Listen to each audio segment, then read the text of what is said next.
Olá, seja muito bem-vindo a mais um episódio. Hoje nós vamos tratar de um tema muito importante, um tema que todos os empresários, investidores ou donos de imóveis, eles têm procurado buscar informação sobre esse assunto, que é referente a holds.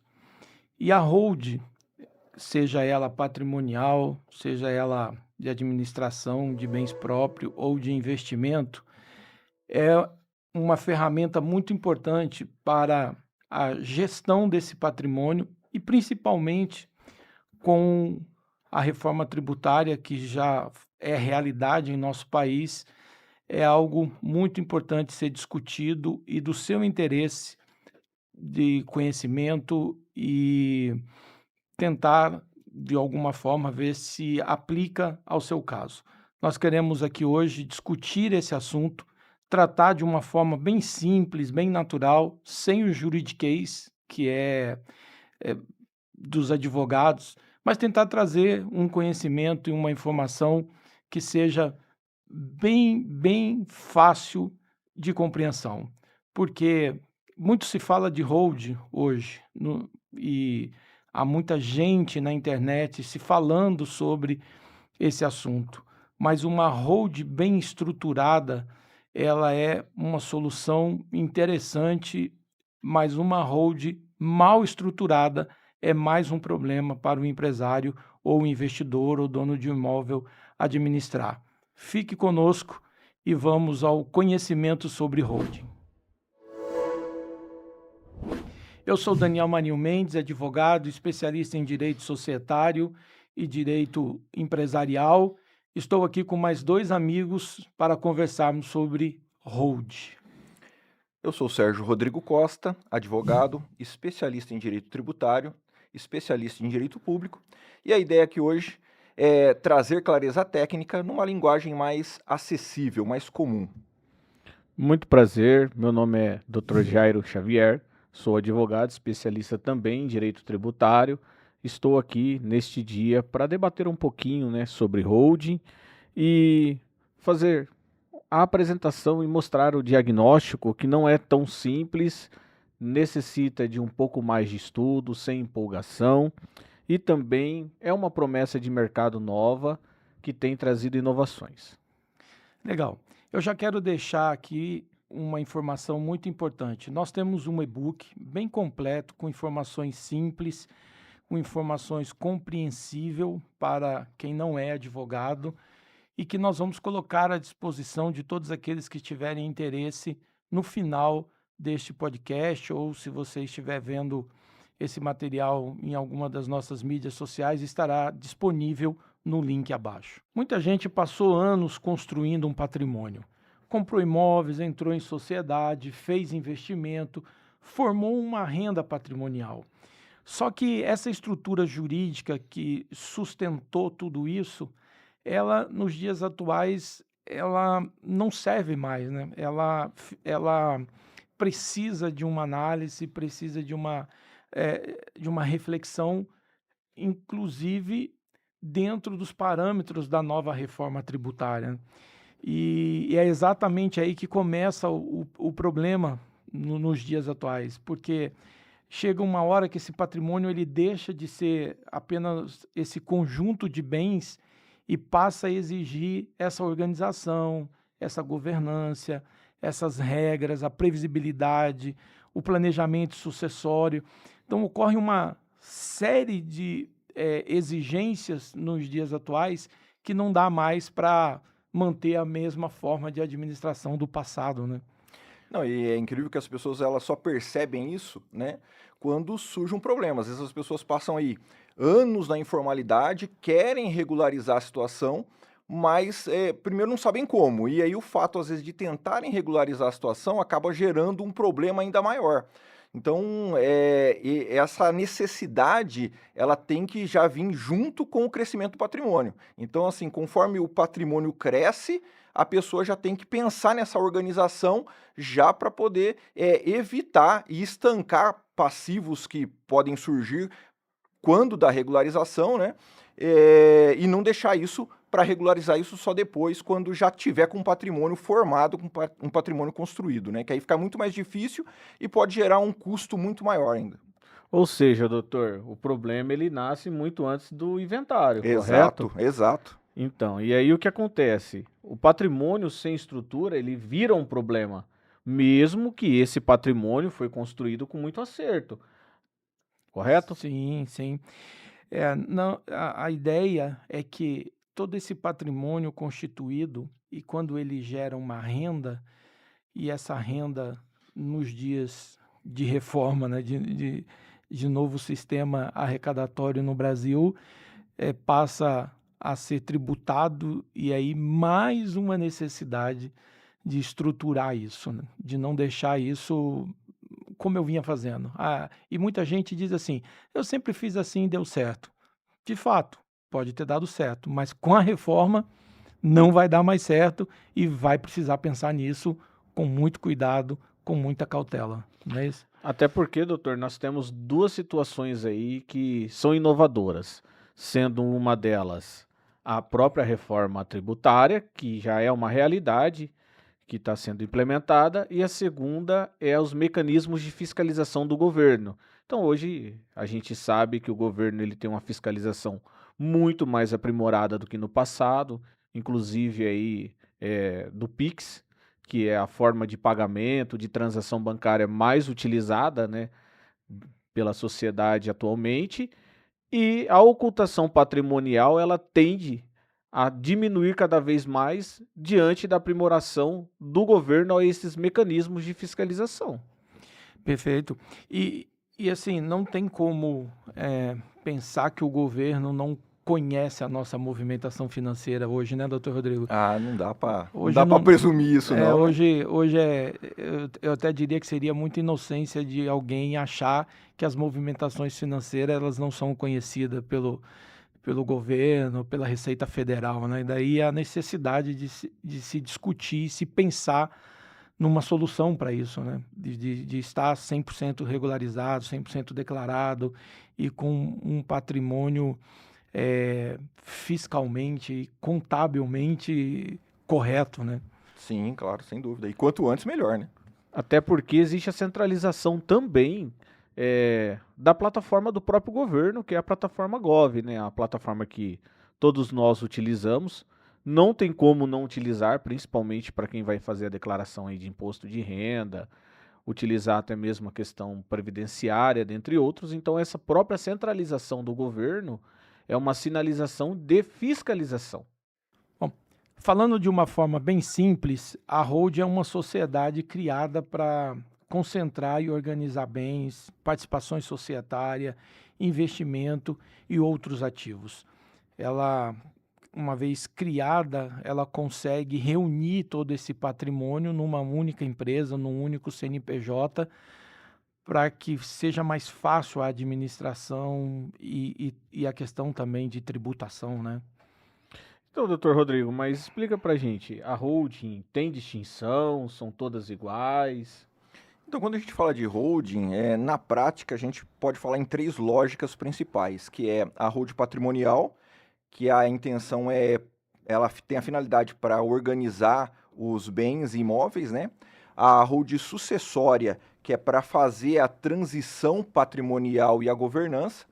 E nós temos a holding de investimento, que é para centralizar as participações, né, e organizar a estratégia societária e financeira. Seria basicamente esses três eixos em que as holdings, nós temos, na prática, né, é a lógica da funcionalidade aí das holdings. Ah, entendi, doutor.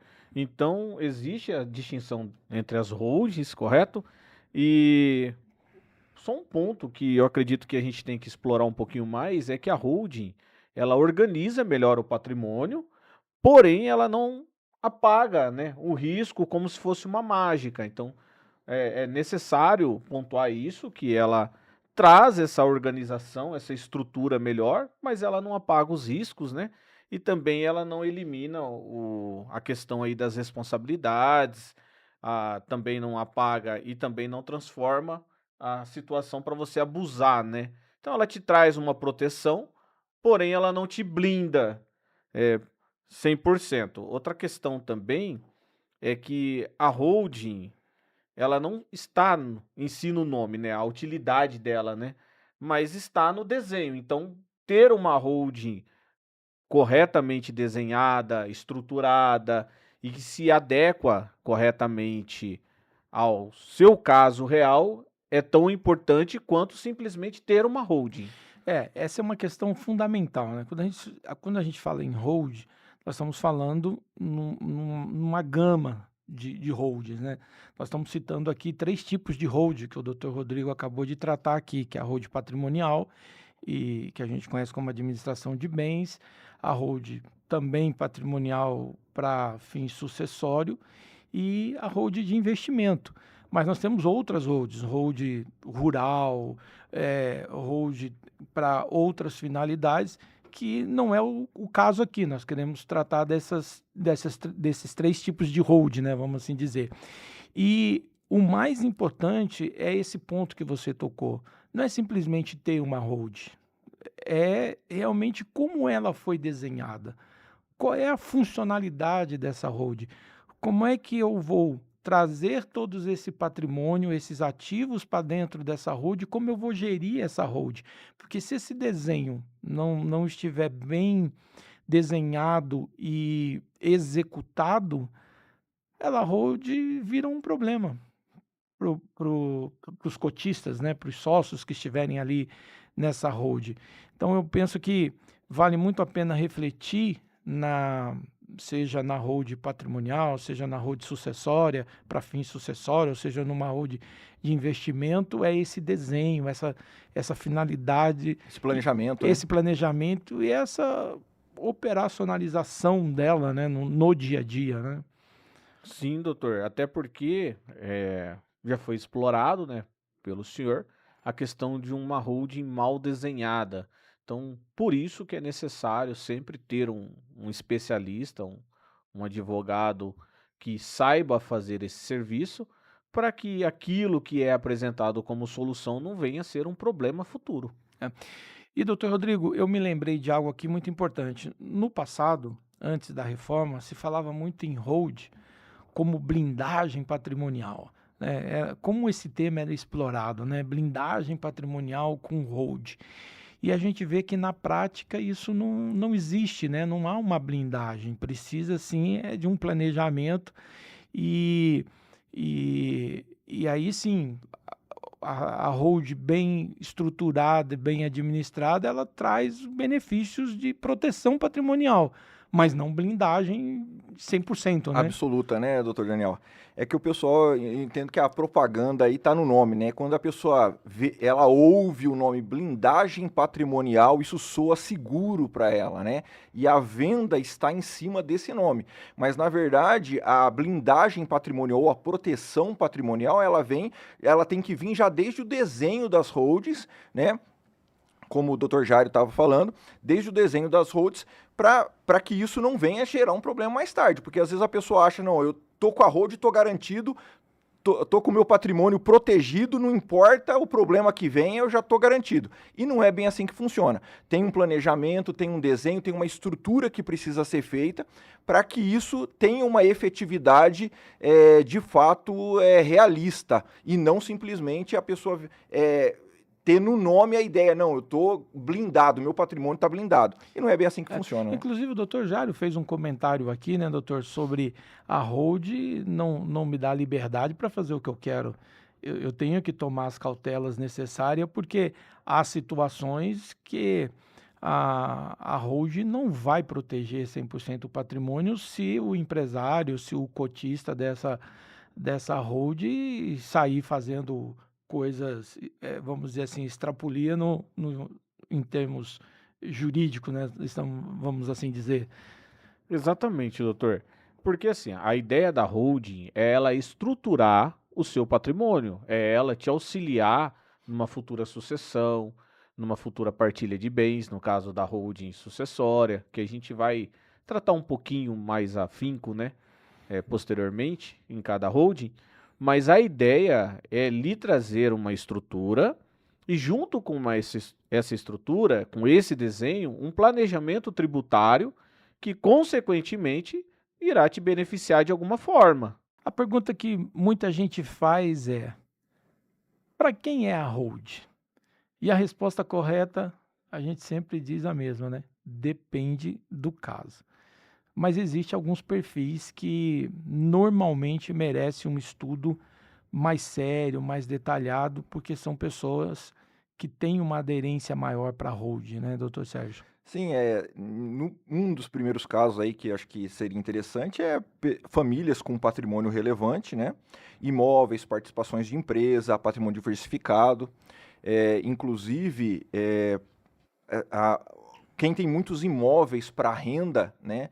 Também às vezes acha que não precisa, mas precisa. E tem gente que quer, mas não tem necessidade, ou a hold não vai beneficiar ele, né? Então, assim, é importante fazer um estudo caso a caso para saber se de fato, para determinada pessoa, vale a pena a hold ou não. Mas, via de regra, são para famílias que têm patrimônio grande, né, tem um alto patrimônio, pessoas que têm alta renda de imóveis via locação, né, isso também é bastante interessante, né, então precisa de um estudo caso a caso realmente. Não dá para dizer assim, não, para você serve, só olhando para dizer, ó, para você dá, para você não dá. Necessita realmente de um estudo um pouco mais aprofundado, entender como esse patrimônio foi formado, como ele está sendo gerido atualmente, para ver se de fato a hold é uma vantagem e se enquadra no perfil desse cliente, dessa pessoa. O segundo ponto também, doutor, que dá para a gente explorar um pouquinho, seria em relação à preocupação sucessória, né? Então, casais que têm mais de um filho, ou que têm até mesmo um único filho, mas que têm essa preocupação sucessória e que têm esse planejamento sucessório. A gente é advogado também na área civil, atuamos, e a gente sabe o quão trabalhoso por muitas vezes, a gente abrir um inventário litigioso. Então, essa estrutura traz uma facilidade e garante, né, uma partilha justa, garante uma tranquilidade sucessória que, infelizmente, a gente não consegue oferecer aí nas ações aí de família em questão de inventário. Sem falar, doutor, dentro dessa questão de patrimônio familiar, eh, as famílias hoje cada vez mais estão complexas, né? Então você tem eh, vários casamentos, você tem filhos nesses casamentos, então você começa a ter uma complexidade na linha sucessória muito grande, né? Imagina eh, um pai que deixa um patrimônio expressivo, mas ele teve 3 famílias, 2, 3, 4 famílias, 3 filhos, cada um de um relacionamento. Eh, Tem casos de filhos extraconjugais e que são herdeiros legítimos, e que a hold consegue tratar isso com isonomia, conforme está lá na lei, na linha sucessória, respeitando a legítima de cada um e dando a esse pai a oportunidade de deixar na hold, inclusive no contrato social, essa administração desse patrimônio, quem administra, quem fica responsável, quem vai gerir, né, a hold na sua administração, na sua questão financeira, na distribuição do lucro. Então, tudo isso é possível fazer dentro da hold, né? E isso é interessante, retomando ao assunto do inventário, porque muitas das vezes, ou se não todas as vezes, né, que existe aí o litígio, dificilmente o inventariante, ele não é atacado. Então acaba que a pessoa acaba abrindo o inventário, às vezes é uma pessoa que não tem o carinho dos demais herdeiros, né, digamos assim, e vira ali um litígio, uma trocação de farpas, né, melhor dizendo, e esse inventariante eh, acaba sendo restrito de documentação, então acaba trazendo muita morosidade, né, a todo o processo, né, doutor? Processo de inventário, de fato. De fato, essa questão de sucessório é muito complicada, né? Porque daria para a pessoa, num planejamento, a pessoa consegue antecipar né, tudo isso, evitando problemas futuros, né, e morosidade, inclusive para herdeiros, por exemplo, de cotas de empresas, né? Porque às vezes, enquanto está decidindo o inventário, como é que fica essa questão, né? Então, assim, já dá num planejamento, num desenho de uma holding, você já consegue deixar isso já tudo planejado, tudo estruturado, sem preocupação lá na frente. Inclusive, doutor Rodrigo, esse é um ponto importante, que um terceiro grupo de pessoas que fazem todo sentido uma hold é exatamente para empresários, sócios de grupo econômico, pessoas que têm participação em empresa, que quer e precisa gerir a questão dos votos, da continuidade da gestão, da sucessão empresarial. E a hold permite com que esse empresário, que esse cotista de outras empresas, esse investidor, consiga trazer para dentro da hold todas essas participações e dizer como é que vai ser a administração, né? Já Posterior, antecipadamente, né, doutor Janiel? antecipadamente, sem gerar solução de continuidade dessas empresas, sem criar nenhum óbice após o falecimento. Então, para esses grupos de pessoas, são assim muito interessante uma análise e debruçar em cima disso para desenhar uma solução de holding que atenda a essa necessidade, né, doutor Jairo? A questão, doutor, é que muita gente que precisa da holding ainda não percebeu que precisa dessa holding, entendeu? E acaba postergando e futuramente, inevitavelmente, nobres colegas, doutores, vai acabar num litígio dentro de um processo e algo que seria facilmente solucionado se torna um problema judicial aí que vai tramitar por no mínimo aí 5, 6, 7, 8 anos. Perdendo parte do patrimônio, inclusive, para sustentar um litígio judicial longo e moroso, né? Exatamente, porque tudo tem um custo, né? E a gente sabe que hoje aí as custas do poder judiciário é considerável, não dá para se considerar. Quanto maior o patrimônio, maior o valor aí a se recolher, e somado ao imposto que você já vai ter que recolher, mais as custas judicial, mais os honorários, né, do advogado, não vai sair barato, né? A conta vai acabar não fechando. Quando não, depende de perito também para arcar com esse tipo de apuração, né, dessas cotas, dessas né? cotas, Principalmente de quem tem participação em empresas. Eventual condenação final. Isso é muito normal acontecer. Os herdeiros e o meieiro, a meieira vir e impugnar o cálculo apresentado de liquidação de cota e questionar na justiça a forma de apuração, o valor, a forma de pagamento, isso virar um entrave longo e com custos altíssimos, né, para os herdeiros, e o que reduz significativamente o patrimônio. E a grande pergunta é, a holding, ela auxilia nesse quesito, doutor? Com certeza. Sendo bem desenhada, bem escrita, bem estabelecida no contrato social, nos acordos de sócio, esse problema fica 100% resolvido, 100%. Então a gente consegue economizar tempo, dinheiro, que é o principal, e evitar conflitos futuros. Desgaste. O conflito familiar em decorrência de sucessão é enorme, né? Veja o noticiário recente de várias personalidades que o inventário se arrasta até hoje porque aparecem pessoas, né, dizendo que são herdeiros, aparecem pessoas dizendo que são meieiro e aí vira uma briga que não tem fim. Quando a gente fala de hold patrimonial com imóveis, a conversa ela não pode ficar só na ideia de abrir uma empresa, abrir um CNPJ e colocar esses imóveis lá dentro, né? Não é só isso a hold. A hold vai muito além disso. A gente está falando de uma estrutura jurídica, patrimonial e contábil. Não pode esquecer disso. Não é simplesmente, vou lá, abro um CNPJ, coloco alguns KNAI e digo isso é uma hold. Hold não é isso, né? Uma hold patrimonial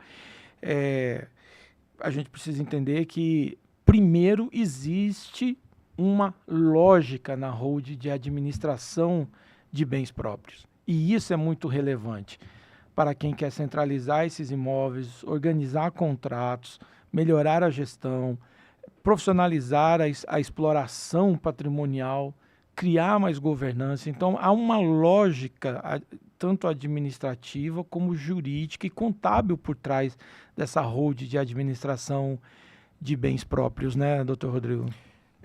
Com certeza, doutor Daniel. É interessante que muita gente tem patrimônio, tem muito patrimônio, mas administra isso de forma muito pessoal, né? De forma muito pessoal. Inclusive, eu diria assim, exagerando um pouco, assim, quase que na clandestinidade, vamos dizer assim, né? E isso acaba gerando muitos prejuízos lá na frente. Então, e uma coisa que é importante, e a todos que nos assistem, vão nos assistir, é importante deixar muito claro que a holding de administração de bens próprios, ela é constituída com os bens que o CPF tem, né, que a pessoa tem. E esses bens são os mais distintos, né? A lei permite que você constitua com imóveis, a lei permite que você constitua com aplicações financeiras, investimentos em bolsa, a lei permite que você constitua com bens móveis, né? E nós estamos falando aí de carro, embarcações, aviões. Existe tudo que é ativo, você pode trazer para dentro dessa holding. Agora, o que é muito importante, por isso que nós estamos falando aqui, discutindo sobre holding patrimonial, né, e de administração de bens, que não é simplesmente criar um CNPJ e jogar todo esse patrimônio dentro desse CNPJ. E já falar que é holding, né, E doutor? já falar que é holding, né? Porque precisa ter essa preocupação, porque o capital social dessa holding é a totalidade do patrimônio que a pessoa tem. Então, veja, quando eu digo, o capital social é o total do patrimônio que a pessoa tem, beleza. Como é que eu digo qual é o patrimônio, qual é o capital de um imóvel de alguém? Então, doutor, é aí que muita gente acaba errando, né? Porque trata como se fosse uma mera formalidade, e a holding não é isso, existe algo a mais. Eu acredito que o doutor consegue dar uma explicação um pouco mais detalhada sobre isso para nós, e é interessante a gente focar nisso e entender esse ponto crucial. Sim, sim, porque assim, quando eu vou constituir a holding, eu preciso do capital social dela como sendo a somatória dos bens que eu vou colocar nessa holding. E geralmente a gente fala da integralização do capital, né? Então eu pego lá os imóveis. Aonde é que eu vou achar o valor desse imóvel? Então, o imóvel na pessoa física, primeiro, ele precisa estar declarado no imposto de renda. E ali no imposto de renda, eu declaro o valor desse bem. Então, um imóvel, eu posso adquirir ele por um preço X, 50 mil reais que seja, em 2020, declaro ele. Ele tem uma evolução patrimonial, porque há uma correção anual que quase ninguém faz no imposto de renda.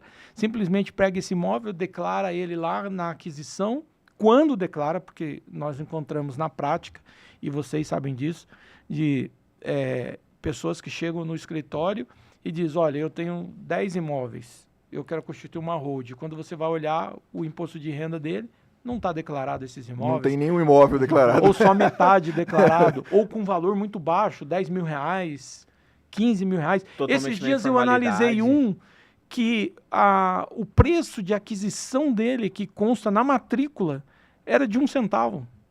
Veio fruto de uma decisão judicial, de adjudicação e tal, e declararam o valor, 1 centavo. Então, assim, como é que você faz isso? Então, vamos lá.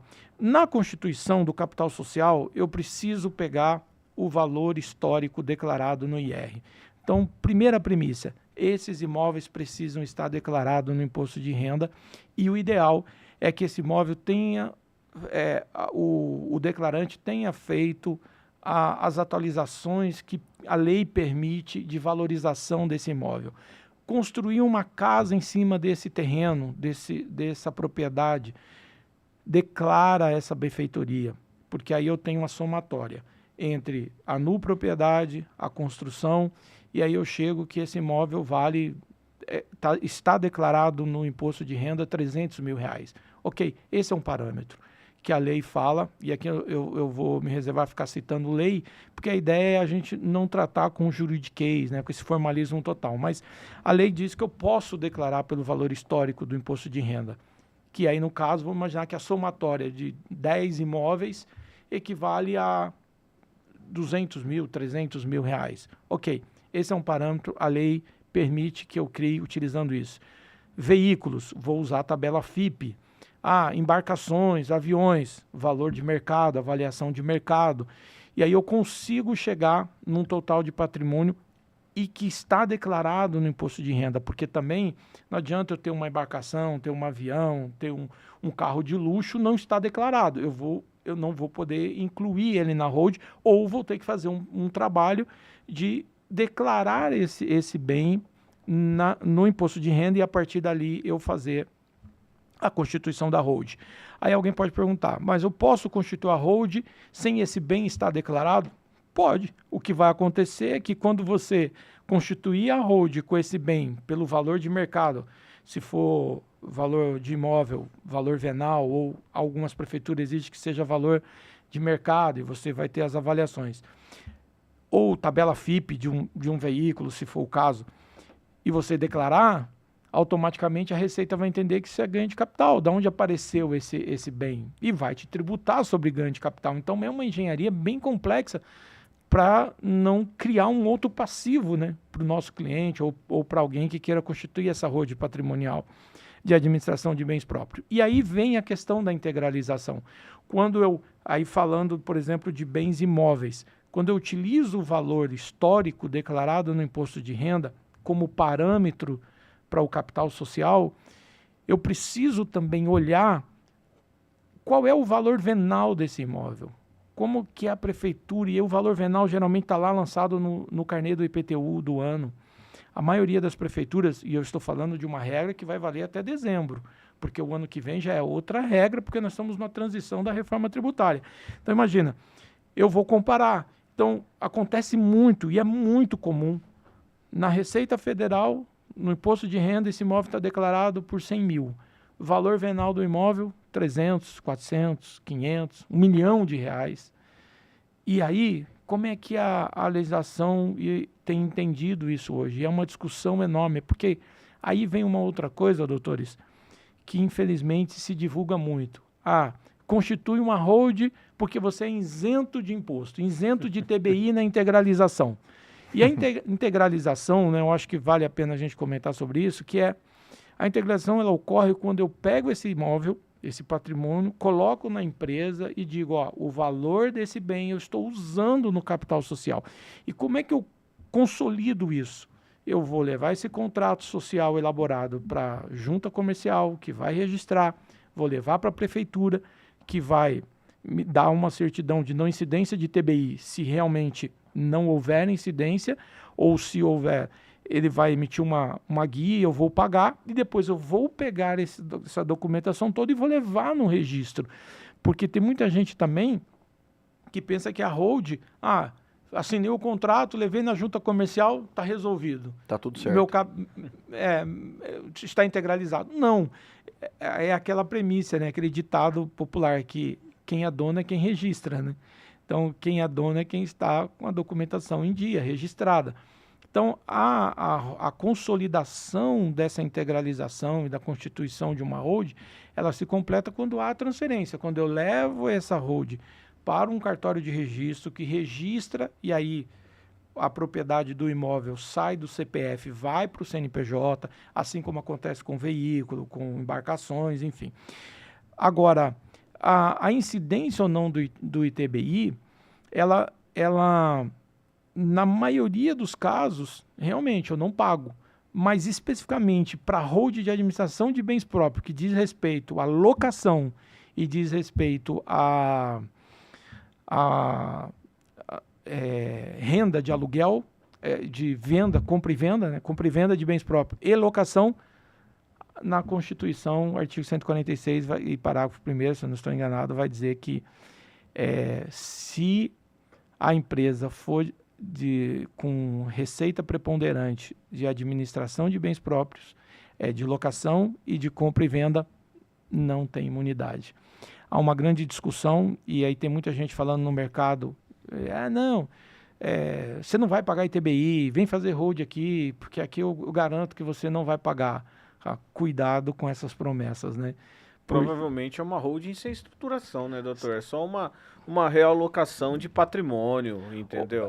Ou então cria-se aqueles artifícios de, vou criar uma hold com quinais diferentes, de consultoria, de gestão, de administração de qualquer coisa, deixa essa hold parada lá, deixa passar os 2 anos, porque a lei fala que a prefeitura ela pode me fiscalizar até 2 anos, e aí tem uma questão também que até 2 anos, desde que essa hold, essa empresa já existia. Então eu olho 1 ano para trás, ou 2 anos para trás, 2 anos para frente. Ou se é uma empresa nova, 3 anos. Então, durante 3 anos eu tenho que ficar com essa preocupação, porque a minha receita majoritária não pode ser de locação, porque se for, Já o vai ter um município problema. vai vir, vai me fiscalizar, vai pedir os livros, vai dizer, não, teu faturamento não é só de locação, ou é só de locação, ou majoritariamente para o Código Tributário é 50%. Passou de 50%, ela vem, te tributa retroativo, te cobra multa, te cobra juros, aplica uma penalidade, quer dizer, a gente tem que tomar muita cautela nessa questão de imunidade de TBI na integralização de capital de hold patrimonial. Talvez seja tema de um outro podcast para a gente falar só sobre isso e esclarecer muita coisa em relação a isso, né, doutor Rodrigo? Sim, com certeza. Doutor Daniel, pelo que a gente consegue perceber aí, então, a pessoa que intencionaliza fazer uma holding, digamos assim, primeiramente assim, ela precisa pelo menos estar regularizado os imóveis na sua declaração de imposto de renda, né? Porque para poder ter realmente uma segurança maior em relação a isso, né? Sim, com certeza. É por isso, inclusive, que nós falamos sempre, não existe constituição de hold sem uma análise caso a caso. Há uma necessidade de analisar caso a caso, situação por situação, para poder identificar a regularidade junto à Receita Federal desse imóvel, qual é o valor que está declarado, porque podemos fazer um trabalho de retificar os últimos 5 anos, mas tem que ser um trabalho com estratégia, junto com a contabilidade, junto com o cliente, consciente do que nós estamos fazendo. Para quê? Para dar regularidade desse patrimônio. E aí sim constituir a hold. Porque Envolve senão, uma equipe de especialista, não é simples de assim. especialista nessa análise. Aí alguém diz, mas então eu estou perdido, porque eu nunca declarei nada. Bom, para você é mais do que urgente, é para ontem você olhar assim, não, eu preciso procurar um especialista Para resolver isso. para analisar o meu caso. Por quê? Porque não vai escapar.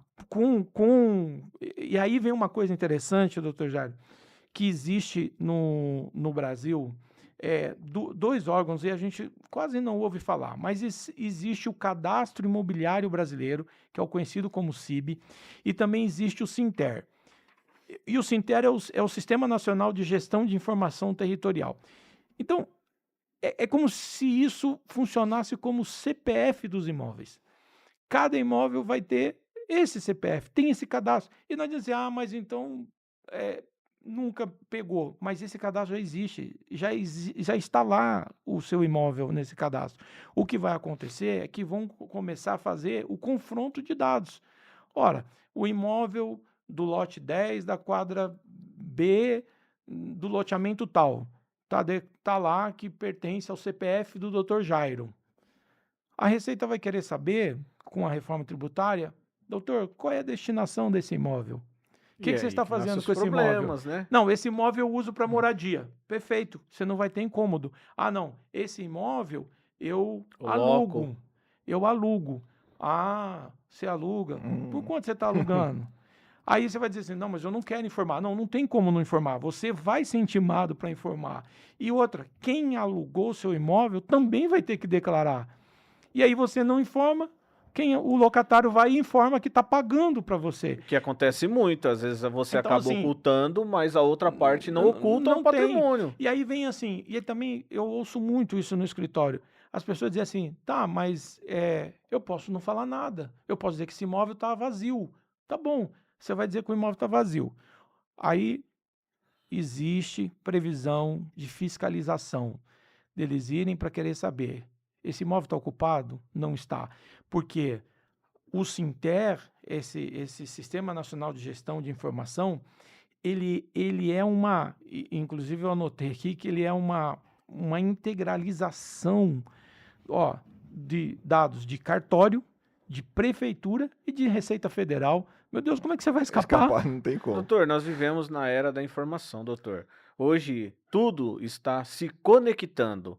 As ferramentas foram aprimoradas. Então, assim, aquela mentalidade de você receber, vamos citar aí o aluguel de exemplo, há Em 20 espécie, anos, há 20 anos atrás, que a pessoa pagava no envelopinho, raramente isso acontece. Então, assim, a moeda, o papel moeda, ele cada vez menos circula. Sim. Então, as transações maiores hoje, a gente iniciou falando, né, sobre a questão do Pix. E exatamente isso que acontece. Hoje o Pix sendo monitorado, igual a gente tem visto aí nos noticiários, vai uma hora acabar sendo cruzada a informação com a Receita Federal e você vai ter que recolher esses impostos. Inclusive, olha que interessante, a lei vai obrigar, com a reforma, inclusive casa cedida para filho ou para alguém que eu dei incomodado, porque eu cedi, deixei morar, a lei vai exigir que eu declare um valor estimado daquilo. Aí alguém vem e diz assim, tá, porque brasileiro é cheio de querer dar jeitinho. Eu falo, não, mas eu vou declarar que é R$300. Tá, mas a prefeitura sabe quanto vale teu imóvel. A prefeitura tem interesse na arrecadação. Então ela vai dizer, peraí, isso aqui não vale 300. Isso aqui é aluguel para 1.500, 2.000, 3.000. Então assim, gente, cada vez mais está afunilando. Não tem como persistir na informalidade, não tem como não ter uma regularidade entre o imposto de renda, o valor que eu declaro desse patrimônio, o valor que eu declaro de renda desse patrimônio, o valor, e aí se falando de Constituição, mais ainda, né? Então, eu volto àquela questão antes de passar para vocês. Alguém diz assim, mas eu nunca declarei nada. É urgente você procurar um especialista para analisar a sua situação, porque jeito tem. Vai declarar, vai te colocar na formalidade, vai dar regularidade fiscal, contábil, patrimonial Trazer um planejamento para esses bens dentro de um planejamento, e aí sim você constitui a hold. E vai poder dormir tranquilo. E né, vai doutor? poder dormir tranquilo, sem o peso de ter uma hora vai ser fiscalizado, uma hora vai... E ó, só lembrando, né, vocês sabem disso, a Receita Federal ou qualquer fiscalização retroage a 5 anos. Imagine o passivo que não pode existir em 5 anos. De correção, multa. Multa, correção, juros e juros de impostos não é jurinho de 1% ao mês. Atualização não é atualização de TJ com taxa referencial, não é nada disso. Os juros são pesados. Então, E as multas também, né? vale a pena. Mas talvez a gente faça um outro podcast para discutir sobre integralização de capital, incidência de ITBI, tem algumas regras. A gente vê muito na internet a pessoa falando do tema 796 do STF, desse julgamento que está em análise, que acho que é o 1348, já tem, acho que está 3 votos favoráveis para não incidência do ITBI no caso de integralização de capital, mesmo em hold de locação, com receita de locação e compra e venda de imóveis. O que, se esse julgamento for 100% favorável, vai ser excelente, porque aí, de fato, acaba com essa discussão no Brasil sobre pagar ou não ITBI e integralização de capital em hold de administração de bens próprios. Aí Então, pacifica de uma vez, né? Aí pacifica de uma vez. Tem solução, sim, jurídica, tem teses jurídicas que o nosso escritório, inclusive, utiliza para quem não quer pagar. A gente alerta do risco, tem mandado de segurança, tem ação de não declaração de incidência, ação declaratória, tem uma ação lá na frente de uma repetição de indébito, enfim, tem soluções jurídicas, mas eu não quero... tem que ser o tema para outra discussão. Não dá para se aprofundar, mas somente reforçando, doutor, para quem acha que realmente não existe essa fiscalização, a gente tem visto, né, nos municípios, a prefeitura, principalmente para aqueles que recolhiam aí o IPTU somente sobre o lote, a prefeitura fazer o mapeamento aéreo do município através de drones, fazer a correção da área construída, averbar a área construída em muitos lotes E já lançar o... o valor corrigido para o próximo. Então a gente viu isso daí recentemente no município vizinho nosso, onde pessoas que pagavam aí 200, 300 reais de impostos anuais pagarem 4 mil, 4.500 porque chegou-se, né, a área construída. Então o que precisa ser focado se você já está regularizado, não tem por que você não fazer uma holding. A realidade é essa. A holding ela te oferece diversos benefícios, né? Que a gente explorou bastante, tem explorado. Vamos explorar ainda mais em outros podcasts. E se você ainda não regularizou, não perca tempo para que venha dormir tranquilo. Regularize isso daí, vai te trazer uma tranquilidade até mesmo em questão de sucessão. E é aquilo que o doutor falou, né? Existe um jargão popular, né, entre nós que só é dono quem registra, né? Então, É isso aí.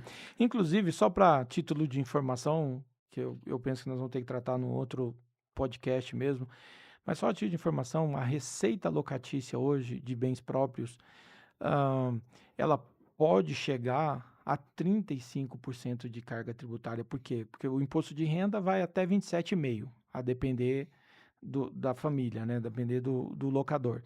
Já pode chegar a 27%. O IBS e o CBS, o IBS e o CBS, que vai incidir sobre a receita locatícia, isso já é uma realidade, não adianta não. Pode ser não, vai incidir. vai acontecer. Já era para estar sendo emitido nota, mas aí não deu tempo da Receita criar a plataforma e tal, mas muito provavelmente no segundo semestre já vai precisar. E a partir do ano que vem vai começar a pagar IBS e CBS. E a previsão é que na locação residencial fique em média 8,4%. E na locação de temporada, que é algo também que vai impactar muito, de 16,8% de tributação. Isso na pessoa física. Então não tem como, gente. Quem tem imóveis hoje locado, e aí pela regra da lei hoje, quem tem mais que 3 imóveis precisa emitir nota fiscal, vai recolher IBS e CBS, independente do valor locado, se é mais que 3 imóveis. E se tem até 3 imóveis, mas com renda no ano passado, até 244 mil, que equivale mais ou menos a 20 mil mês, também vai ser obrigado a emitir nota. Então, se tem um único imóvel, mas a sua renda desse imóvel ultrapassa 20 mil mensais ou 244 anos, tem que emitir nota, vai pagar IBS, CBS. Então, essa carga tributária pode chegar a 35%. Se você criar uma hold, essa carga tributária, a estimativa é que fique em 16,5%. É uma diferença muito grande. Porque doutor. você vai continuar pagando o IR, ok? Porque o IR vai incidir, mas é um IR de pessoa jurídica, não chega a essa carga de 27%. Você tem lá uma taxa de 4,8% de RPJ, ou mais o adicional, caso ultrapasse o valor, então podendo chegar lá a 8 e pouco por cento. Então há uma estimativa de 16%, ou seja, nós estamos falando de metade. Então não tem como não pensar numa hold para essa finalidade, né? Mas fica para um próximo tema. Eu acho que a ideia aí o que não pode continuar é simplesmente, eu sempre fiz assim, vou continuar assim, não é uma decisão muito sábia, né, doutor? Não, não é. Definitivamente não é muito sábia e tem que correr, porque nós só temos até dezembro. Com certeza. Depois de dezembro, usando uma expressão muito popular, e desculpe quem tem esse nome, mas a Inês é morta. Porque depois de dezembro, aí já começa a pagar, e aí a regra é para valer. Quer dizer, a regra já está valendo, mas a partir do ano que vem, ainda você só vai informar na nota, e o ano que vem você passa a recolher. Então, ou você toma uma decisão agora, ou então vai amargar esses impostos. E quem está na informalidade, ou quem está com esse patrimônio ainda sem declarar, pior ainda, porque o risco de ser fiscalizado e retroagir 5 anos é muito maior. Eu penso que agora vale a pena falarmos um pouquinho sobre a hold sucessória, né? Que também há muita dúvida sobre isso, e a gente fala bastante sobre a hold para sucessão patrimonial. E é um assunto, parece que meio indigesto, ninguém gosta de falar sobre sucessão, ninguém gosta de falar sobre morte, mas o fato é que é uma realidade, está aí para todo mundo, um dia todos nós morreremos, e a gente precisa pensar no nosso patrimônio e como fazer, né, doutor Jairo? Com certeza, doutor. Um ponto fundamental que a gente precisa frisar é que a holding sucessória, ela não elimina a proteção da legítima, tá bom? Então, esse é um ponto que a gente precisa reforçar, que o que é legitimado. Então, a holding, ela vai trazer uma facilidade apenas, é, um jargão popular, né? Se nós nascemos, uma hora nós iremos morrer. Então, você tratar desse assunto com antecedência não está dizendo que você está prestes a morrer, não é nada Sim. disso. É E um aí entra, planejamento. e aí entra essa questão exatamente que se eu tenho que respeitar a legítima, eu preciso me atentar que eu tenho que eh, colocar todos os filhos, cônjuge, tem que respeitar definitivamente essa linha sucessória. E aí, doutor Rodrigo, vem a importância do planejamento, né? Porque antes, vou fazer uma sucessão, tá bom, mas e aí? Mas sem planejamento, a sucessão ela fica mais lenta, mais cara, mais desgastante, né? Mais conflituosa, é muito mais complicado, né?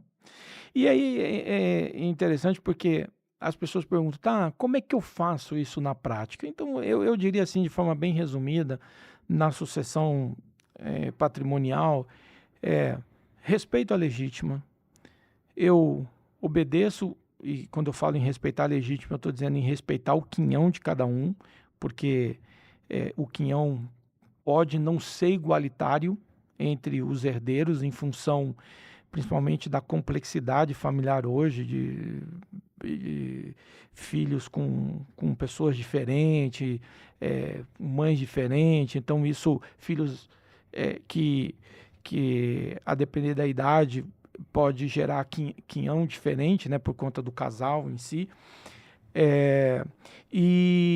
Mas também a gente precisa pensar nesse desenho uma vez que eu incluo ele na empresa, na hold. Como é que eu faço isso? Como é que eu operacionalizo isso, né? E a lei vai dizer que eu posso fazer isso de duas formas.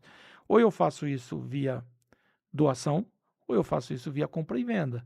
Agora, tem os cuidados jurídicos e daí planejamento, né, doutores? Porque, tá bom, eu faço compra e venda para os meus filhos. Ok. Primeira coisa que eu tenho que pensar quando eu faço compra e venda, cadê o lastro financeiro para dizer que o meu filho tem recurso para pagar essas cotas da empresa? Quer dizer, se ele não tem lastro, como é que eu chego agora Não e tem falo como assim, comprovar, né? eu passei 100 mil cotas, que se for nomeada a R$1, eu estou dizendo 100 mil reais. Mas qual que é o patrimônio do meu filho? Qual é a renda do meu filho para pagar 100 mil reais? Então, esse é um grande problema e a gente vê muito erro em relação a isso, porque aí fazem a tal da venda simulada.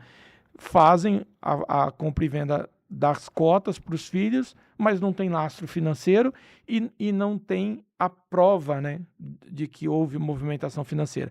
E um segundo grande problema que precisa se atentar na compra e venda de cotas é a questão de que venda de ascendente para descendente, de pai para filho, eu preciso de duas coisinhas que a lei exige: anuência do cônjuge e anuência dos herdeiros, dos demais irmãos. Porque senão essa venda é anulável. E a lei, acho que se não estou enganado, fala que em até 2 anos os demais podem entrar com ação para anular essa venda. Então, olha que interessante, né? Não é simplesmente chegar e dizer, vamos fazer a hold sucessória, vou trazer meus filhos aqui para dentro e ponto final. Então, primeira coisa, compra e venda. Eu falei desses dois cuidados. E tem a questão da doação, que é o mais natural. Eu faço isso via doação. Ok. Aí alguém diz assim, tá bom, eu dou as minhas cotas, que são a integralização de todo o meu patrimônio para os meus filhos, para os meus herdeiros, eu fico com o quê? Aí existe a estratégia, né? Porque na hold patrimonial sucessória, quando eu estou falando de sucessão, eu vou doar aquilo que a gente chama de propriedade, vou reservar os usufrutos, vou colocar cláusulas de comunicabilidade, cláusula de inaliabilidade, né? Cláusulas de reversão, incomunicabilidade, porque esse herdeiro pode casar, esse herdeiro pode morrer antes, esse herdeiro pode se meter num monte de problemas financeiros. E aí, como é que faz? Então, tem que ter essa preocupação, né, doutor Jairo? Com certeza, doutor. Acho que o mais importante é entender que o planejamento sucessório não é sobre a morte, mas em si sobre a continuidade. Sim. Então, quando se faz uma holding, novamente, com um planejamento, com uma estrutura, a pessoa ela fica protegida, o patrimônio fica protegido e, eventualmente, se acontecer algum desses problemas que podem surgir, né, durante o caminho, no decorrer da vida, estando bem estruturada, está bem resguardado.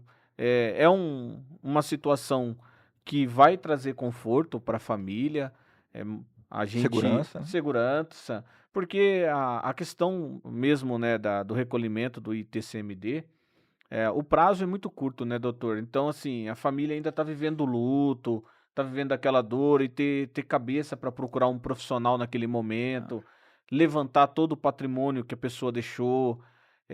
Aí acaba, às vezes, nessa estrutura familiar, né, onde existe filhos fora do casamento, filhos de outros casamentos, tentar buscar esse diálogo. Então, tudo se torna muito conflituoso e parece que a sensação é como se você estivesse sepultando a pessoa ali que acabou falecendo por uma segunda, terceira vez. E você tocou num ponto interessante de imposto, que é o ITCMD, Imposto de Transmissão Causa-Mortes.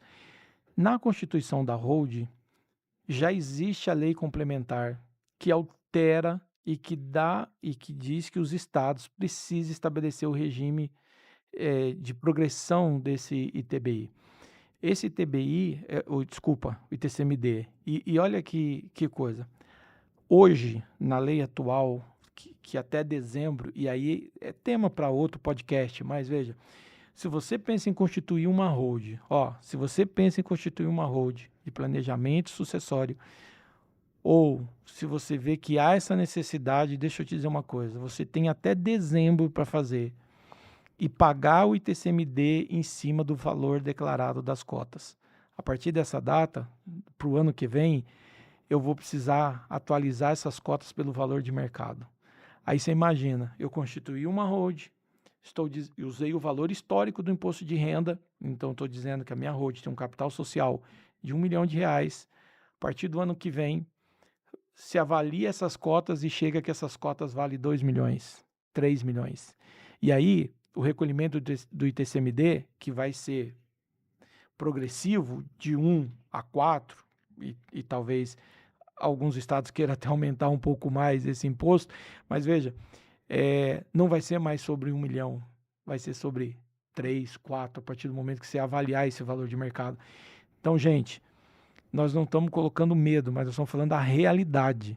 Ano que vem, essa parte do ITCMD também já passa a valer. E aí, não tem o que fazer. Ou você trabalha preventivamente, paga menos impostos e tem todos os benefícios que nós já falamos aqui, né, doutor Rodrigo? De forma legal. De forma legal, ou então... planejamento.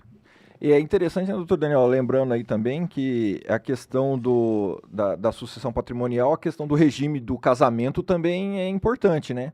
Então, dependendo qual foi o regime de casamento, como está estruturado isso, vai ter comunicação, não vai ter comunicação de bens, né? Então, isso é importante também observar, por isso que precisa de um planejamento e estudo caso a caso, tá? Não dá para simplesmente jogar tudo num balaio e achar que aplica a regra, aplica geral para todo mundo, quando precisa de um estudo aí mais detalhado e caso a caso, né? Com certeza. Vamos falar um pouquinho agora sobre holding de investimento. A holding de investimento, por que esse tema é importante? Porque ela alcança empresários que têm participação em vários outros CNPJs, né, em várias outras empresas, e ele precisa fazer uma concentração disso, né, doutor Jairo? Porque às vezes ele participa de 5, 6, 7, 10 empresas com percentuais diferentes, 5, 10, 15, 20%, 50% de participação societária em outras empresas, e aí a holding faz todo sentido, né? Faz todo sentido porque a ideia da holding de investimento aí, né, ajudar a concentrar participações, organizar votos, consolidar controle, facilitar a entrada e saída de ativos e estruturar melhor a governança, né, de toda essa participação societária. Mas tem uma parte, acho que mais importante ainda, com a reforma, né, doutor Jairo, e com a lei nova que veio, né, que venderam como isenção do IR em R$ 5.000, mas junto com ela veio a taxação das grandes fortunas, conhecida, né, como taxação das grandes fortunas. Exatamente, doutor. A gente precisa analisar algumas coisas e explorar alguns pontos, né? Um dos pontos que a gente precisa explorar muito é a questão da reforma tributária. A reforma tributária, ela trouxe grandes mudanças, tá bom? Principalmente aí na questão da divisão dos lucros e dividendos. E a partir de 2026, né, a regra considerada no material que prevê a retenção de 10% no pagamento por pessoa jurídica e uma pessoa física residente no Brasil pode ultrapassar até R$ 50.000. Então a diferença é muito grande da pessoa jurídica para a pessoa física. E tem agora também aí essa questão que foi vendida, né, da correção da tabela do imposto de renda, que ao meu ver é uma obrigação do governo, que deveria ter sido feita desde 1990 e que sempre deixou de fazer por conta da defasagem aí e do recolhimento de imposto, e agora vendeu, né, como uma promessa política, foi aprovado essa questão aí dos R$ 5.000, justo, acredito que deveria ser até um pouco mais essa isenção, se considerarmos aí a correção da tabela, porém trouxe junto a taxação das grandes fortunas, que vai trazer aí um impacto que quando a gente olha, né, no âmbito nacional, a grande fortuna dita não é tão grande assim, né, doutor? R$ 50.000 por mês. Exato. Então, o que acontece? Hoje, qualquer empresário que faz retirada de dividendo acima de 50 mil por mês é tributado em 10%. Seja no lucro presumido, há o entendimento e tem agora a alteração também para quem está no Simples Nacional. Então, veja, passou de 50 mil, 10% de tributação. Então é pesado, e aí para esse tipo de situação a hold de investimento faz todo sentido, porque aí você pega essas participações e esses dividendos, vai tudo para a hold, porque a hold passa a ser a sócia dessas empresas, e esse valor estando todo na hold, aí o sócio ou o proprietário da hold faz se ele fizer uma única retirada, ele vai incidir ainda os 10%, mas aí é 10% em cima de uma única retirada e não retirada de todas as empresas, e faz os reinvestimentos dentro da própria hold, comprando bens, comprando e adquirindo ativos e investimentos ali dentro da hold,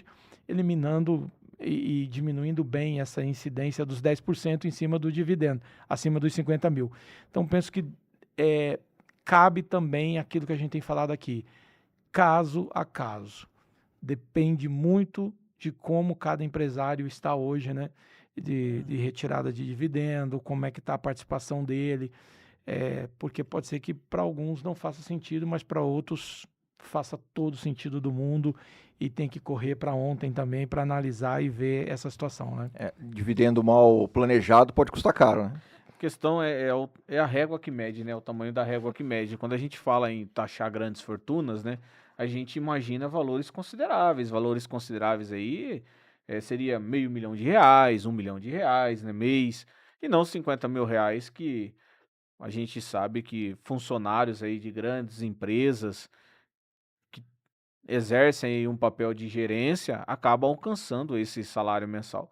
E que vão aí sofrer alguns deságios, né, financeiros, e que, novamente, a holding ela vem para lhe trazer essa segurança, para lhe trazer esse planejamento e, principalmente, né, de forma legal E regularizada, né? regularizada, trazer um recolhimento menor de imposto, que ainda assim é pesado no nosso país, né? A carga tributária é bem alta. Sim.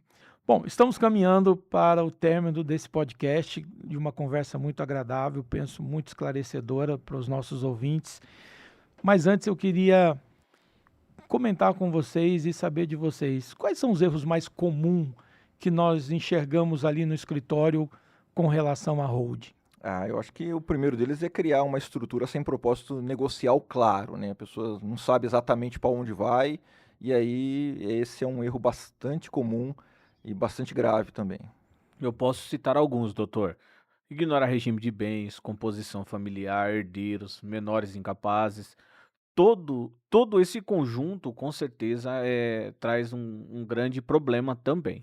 Eu citaria também o que a gente tem visto com muita frequência lá no escritório, essa questão da integralização de capital sem planejamento registral e fiscal adequado.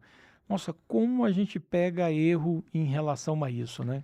E às vezes também sem comparar cenários tributários, sem número real, sem custo histórico, sem valor de mercado, sem base confiável, né? Os números aleatórios, sem realmente ter uma estrutura ali dentro daqueles números, né? Não reflete a realidade do que é o patrimônio. Isso também é um erro extremamente comum, extremamente grave. É por isso que nessa análise a gente precisa trabalhar com dados reais, né, doutor Jário? Precisa sentar com o cliente e ele nos fornecer toda a documentação, toda a informação correta, porque é uma tragédia se não trabalhar com os dados reais, né?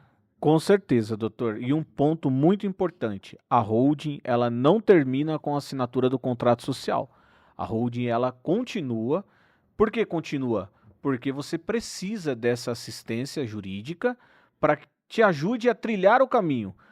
O papel do advogado aqui, ele também é, digamos assim, como um guia que vai fornecer todo o suporte e vai trazer aí os melhores, não, digamos assim, não podemos falar em trazer, prometer resultado, mas com certeza com a assistência do advogado, os resultados são infinitamente melhores. Eu diria que a abertura da empresa é só o começo. Abrir uma hold é só o começo. A estrutura de verdade vem depois. Né? A criação do CNPJ é só o início, né? Não é você cria o CNPJ e fala, já tem uma hold. Não é bem assim que funciona, né? E aí, cada estrutura também tem uma exposição tributária diferente, né? Por isso que é necessário, enfatizando aí o que o Dr. Daniel já falou, o Dr. Jário também, a respeito da gente ter os números reais e ter uma análise também, uma análise até para poder obter esses números reais, né? Mas ter uma análise caso a caso, ter uma análise profunda e preliminar para saber se de fato é vantajoso, né? Em quais cenários se enquadra para que tenha uma vantagem real e efetiva dentro do patrimônio da família. Né? Sim, sim. Bom, meus caros colegas, se eu tivesse que resumir essa conversa nossa aqui hoje, eu diria que o valor da holding não está na abertura de um CNPJ, mas está no diagnóstico, no desenho correto, não é isso? Com certeza. É por isso que a holding ela não pode ser tratada como um produto de prateleira, doutor. É necessário análise minuciosa, é necessário um profissional para conduzir. Como eu disse, o profissional ele faz um papel de guia, realmente, porque ele pega na mão do cliente, ele ajuda na questão de regularização dos imóveis, porque a gente sabe que é muito comum esses imóveis, né, não estar regularizado. Ajuda na questão também aí da declaração do imposto de renda. Então, o papel do advogado ele é indispensável. E fora isso, não tem como falar que o resultado, né, através do auxílio desse profissional, não vai lhe trazer benefícios positivos. Sim, até porque, né, doutor Rodrigo, cada família, ela tem uma composição patrimonial própria, específica, né? Seja de bens patrimonial, seja de participação em sociedade, seja em investimento, em ativos, seja no que for, né? Sim, é necessário que seja feita uma análise específica para cada caso, né? E aí a questão só da constituição da empresa por si só não significa nada, né?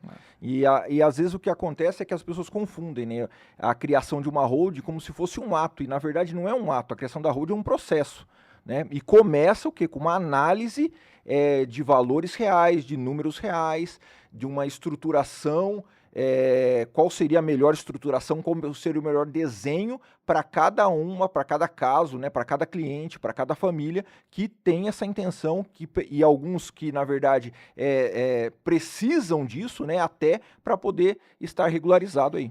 Então, a pergunta certa não é se vale a pena fazer uma hold, né? A pergunta certa, então, seria: qual é o problema jurídico? Qual é o problema sucessório? Qual é o problema societário, patrimonial que eu pretendo resolver com uma hold? Eu acho que essa é a pergunta correta, né? Com certeza, essa é a pergunta correta. Porque para poder identificar qual o melhor caminho, é preciso saber qual o problema que você tem para poder buscar uma solução efetiva e específica para aquele caso, para aquele problema. Doutor Jairo, eu acho que tem uma frase para a gente realmente fechar aqui, é que quem promete uma solução igual para todas as famílias ou para as famílias diferentes está simplificando um problema que exige técnica. Eu acho que é isso, né? Com certeza, doutor. O direito ele não é uma ciência exata, a gente sabe muito disso. E é aí que entra a advocacia artesanal, né? A advocacia artesanal, o profissional artesão, né? Ele age com cautela, porque ele analisa caso a caso, ele se debruça sobre aquilo, ele estuda, faz o planejamento e aplica aquilo que é realmente devido. Quando a gente generaliza, a gente pode até alcançar uma gama maior de pessoas, né? Só que a satisfação, ela não vai ser igual. Então, o papel do advogado artesão, nesse caso, ele é imprescindível. Não tem como a gente falar em trabalho de generalização, né, doutor? Com E certeza. trabalho de massas, né, advocacia de massas, porque a holding, ela não é isso. A holding, ela lida com patrimônio. E quando a gente discute sobre patrimônio, a gente está discutindo, por muitas das vezes, de uma vida de dedicação ao trabalho, de uma vida de dedicação ao empreendimento. Então, a gente lida diretamente com aquilo que pode trazer benefícios e malefícios. Então, eu acredito que o ponto crucial é a escolha do profissional, doutor. Perfeito. E eu acho que nesse caso aí, aproveitando aqui o gancho do Dr. Jairo, né? A gente tem que tomar cuidado para não cair naquela frase, né, muito comum, né? Para todo problema complexo, existe uma resposta simples, mas errada, né? Então a gente tem que evitar cair nisso. Tem que evitar, né? Pessoal, estamos chegando ao fim, né, doutor? Tratamos aqui sobre alguns assuntos. Por óbvio, esses assuntos não foram tratados com tanto afinco, cada um, até porque a ideia é trazer, né, sem juridiquês e de uma forma ampla aí as principais holdings. Teremos outros episódios aí, outros capítulos do assunto, e a gente pode sim explorar um pouco mais cada um desses assuntos. E eu não posso deixar de falar, né, de citar que nós preparamos um material especial, né, a quem nos assiste. É um e-book e é só chamar, né, doutor, no WhatsApp, é isso? Então, eu penso que se você chegou até aqui conosco, é porque esse assunto te interessa e para você faz todo sentido conhecer um pouco mais sobre a holding patrimonial, holding sucessória, holding de investimento. E esse material está muito completo, né, doutor? Está muito completo. Você pode entrar em contato conosco pelos telefones do escritório, pelas mídias do escritório, e nós vamos ter maior prazer em disponibilizar para todos. Com certeza, né, doutor? A gente não só disponibiliza, mas como também aí será um prazer conhecê-lo, né? A pessoa que esteve disposta ali a estar nos assistindo, né? Ouvindo falar e por que não tomarmos um café junto? Não é, doutor Rodrigo? Não, com certeza, com certeza. A gente vai estar te esperando lá. O escritório está de portas abertas. Bom, doutores, muito obrigado pelo precioso tempo dedicado a esse assunto. Longe de esgotá-lo, a gente, essa 1 hora que passamos aqui poderia ser para cada tema, né? E ainda não esgotaria o assunto, tamanha a importância, mas deu para dar uma visão geral e obrigado pela companhia. Com certeza, doutor. É importante nós frisarmos que geralmente, né, o atendimento no escritório dura cerca de 1 hora, 1 hora e meia, né? Então é impossível tratarmos, né, afinco aí dentro desse mesmo período que a gente aplica em um atendimento individualizado. E isso só para entender o que a pessoa está precisando, assim, né? Para Depois poder entra toda a traçar as análise linhas gerais. documental, né? Perfeito. Gente, muito obrigado. Até a próxima.